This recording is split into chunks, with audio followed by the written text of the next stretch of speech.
Hello guys, ang dami nagtatanong sa inyo kung magkano ang nagastos ko and sino yung doktor ko.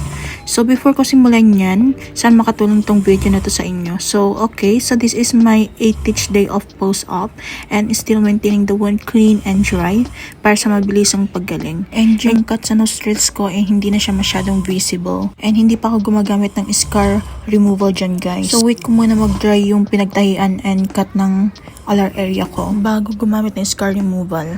Okay guys, nagtatanong din kayo kung sino yung doctor ko.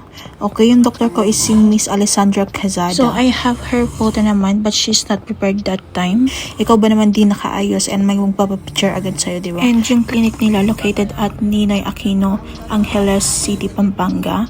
Makikita niyo yung clinic niya dun guys sa video na in-upload ko kagabi. So ang bilis talaga mag-dry ng sugat ko dito sa alar area ko. If you can see it. Okay guys, the moment of truth na tayo kung magkano ba yung nagastos ko sa rhinoplasty na sexy alar cream. Okay guys, yung regular price ni doc is 40,000 but medicine are not included. And someone asking me if normal lang ba yung paghinga ko after the surgery. No po, hindi siya normal kasi namamaga yung part ng nasal ko and may time na kapag nakakatulog ako, nagigising ako because of swelling on the nasal area.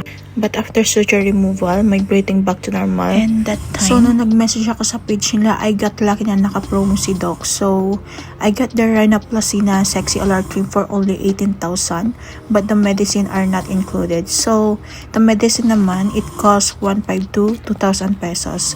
So, hindi ko alam kung hanggang kailan naka-promo si doc. So, kayo na lang mag-total ng nagastos ko guys. By the way, sana nakatulong tong video na to sa inyo and yun lang. Thank you for watching.